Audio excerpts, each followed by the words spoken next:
ಭೌತಿಕ ರೂಪದಲ್ಲಿ ನಾವು ಸ್ವಾವಲಂಬಿಗಳಾಗ್ತೀವಿ ಅನ್ನೋದು ಅಸಾಧ್ಯವಾದದ್ದು. ನಮಗೆ ಎಲ್ಲರ ಸಹಾಯವೂ ಬೇಕಾಗ್ತದೆ.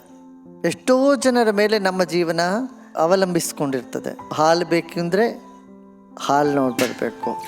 ನಾನೇ ಹಸುನ ಬೆಳೆಸ್ತೀನಿ ಅಂತ ಅಂದಕ್ಕೆ ಹೋಗೋಕ್ಕೆ ಸಾಧ್ಯ ಆಗೋದಿಲ್ಲ ಅಲ್ವಾ. ನಮಗೆ ಊಟ, ಬಟ್ಟೆ, ಮನೆ, ದೀಪ ಇದಕ್ಕೆಲ್ಲದಕ್ಕೂ ಬೇರೆಯವ್ರ ಮೇಲೆ ನಾವು ಅವಲಂಬನವನ್ನು ಮಾಡಲೇಬೇಕಾಗ್ತದೆ. ನಾನು ದುಡ್ಡು ಕೊಟ್ಟು ಸ್ವಾವಲಂಬಿಗಳಾಗಿರ್ತೀನಿ ಅಂತ ಅನ್ಕೋತೀವಿ.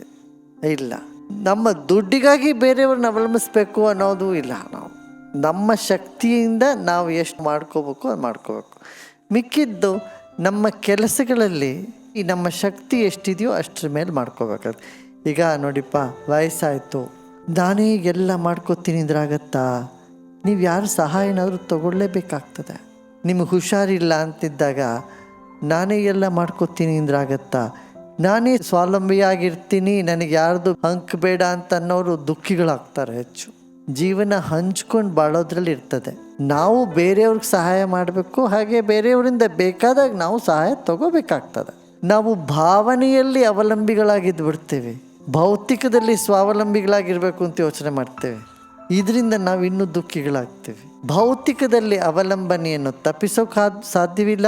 ಭಾವನಾತ್ಮಕ ಜಗತ್ತಿನಲ್ಲಿ ಅವಲಂಬನೆ ಇಟ್ಕೊಳ್ಳೋಕೆ ಸಾಧ್ಯವಾಗೋದಿಲ್ಲ. ಆದ್ದರಿಂದ ಭಾವನಾತ್ಮಕವಾಗಿ ನೋಡಬೇಕಾದ್ರೆ ಸ್ವಾವಲಂಬಿಗಳಾಗಿರಿ. ಭೌತಿಕವಾಗಿ ಅವಲಂಬನವನ್ನು ಸ್ವೀಕರಿಸ್ಕೊಳ್ಳಿ. ನಿಮ್ಮಿಂದ ಎಷ್ಟಾಗತ್ತೋ ಅಷ್ಟು ಅಧಿಕವಾಗಿ ಬೇರೆಯವರಿಗೆ ನೀವು ಅವಲಂಬನವನ್ನು ಕೊಡಿ.